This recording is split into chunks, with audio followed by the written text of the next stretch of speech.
Hey, what's going on, everybody? I hope you guys are having a great weekend. I just wanted to tap in with y'all real quick to let you know the Week 7 NFL picks. But before I drop them, make sure you like, comment, and subscribe, and share this wherever you're watching it at, whether it's Instagram, TikTok, Twitter, wherever you're watching it. Go ahead and get that share going for me.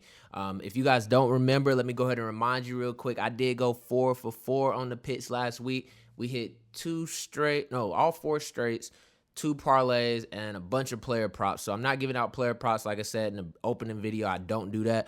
But let's go ahead and get into the games. So I got 5 picks for you guys this week. 5 that I'm really liking. So I got Bills -8 versus the Titans. I just don't think that the Titans offense is going to keep up. When I wrote down what I felt, Will Levis was questionable. He now looks like he's out, and Mason Rudolph is going to be the starter. Still same concept. I don't think the offense is going to be able to keep up. I think Mason probably will not make dumb mistakes like Will, but don't think it'll be enough. I think Buffalo being at home is really another key factor as well. L'Jarius Sneed is questionable. Tajay Spears is ruled out for the Titans.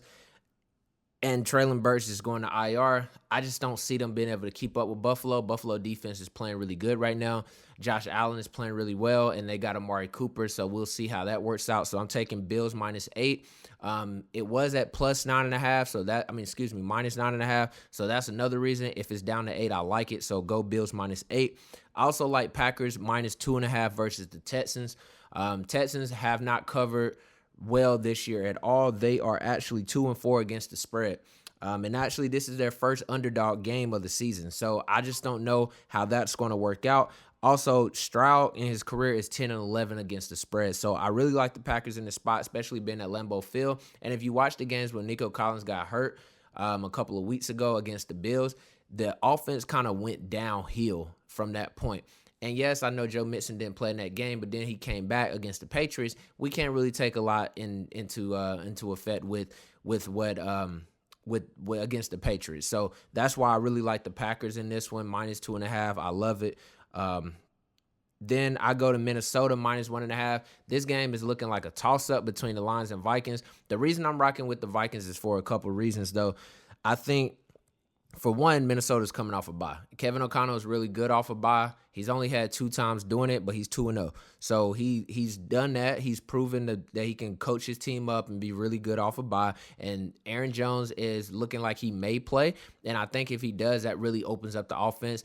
When he went down against the Jets in London, the offense went downhill, but also the Jets have a really good defense. The Lions do not. With Aiden Hutchinson being out now, they're not going to have a real good pass rush, and then the back end is already bad, so that's going to kind of make things worse. I think Justin Jefferson is going to feast in this game.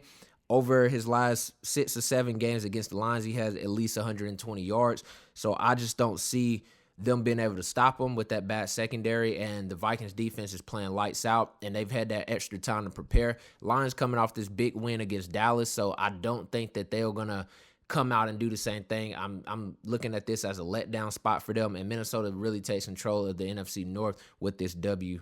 Bengals money line versus the Browns. Love that as well. Browns is just the Browns.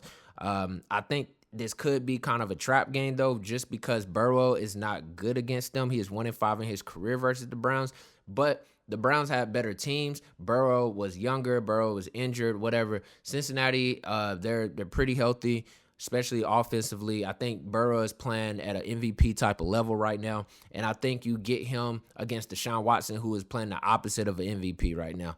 And this Browns team is still hurt, and they're reeling. The defense looks like they don't want anything to do with any game. They don't want to be out there. So I can see the Bengals rolling in this one. I'm not going to take the spread because it is a divisional game, and I'm a little bit worried that it could be a trap game, but I'm still comfortable going with the Bengals in the money line.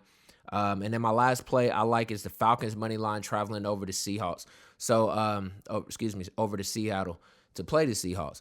So my big thing with that is that Seahawks are not playing 2 of their starting corners. They're also going to miss a safety, and that's going to be big because the Falcons love to throw the ball. They have Drake London. They're getting Kyle Pitts involved. They're using that play action with Bijan. Bijan is running all over the place, and I just think that that's going to help them out, even with the travel.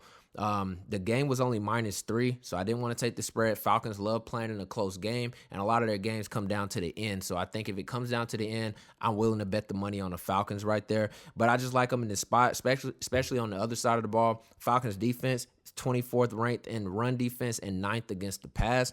Seattle throws the ball more than any team in the league, and it's looking like they're going to have to do this again. Kenneth Walker is now questionable with an illness today, so I just think they're going to have to throw the ball even more, and that plays right into what the Falcons want them to do.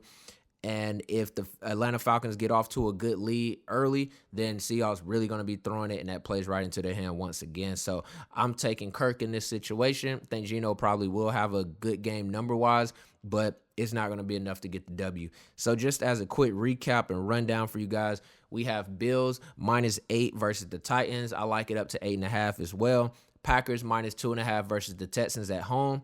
Minnesota -1.5 versus the Lions in a divisional game. Bengals money line versus the Browns. And then I also like Falcons money line versus the Seahawks. Go ahead and get your tickets in. I would parlay this, and then I also would do them as straights. That's what I always do. So I hope you guys have some good luck, good fortunes this weekend, and I hope we all make some money. I'll see you guys next week to recap everything. Peace.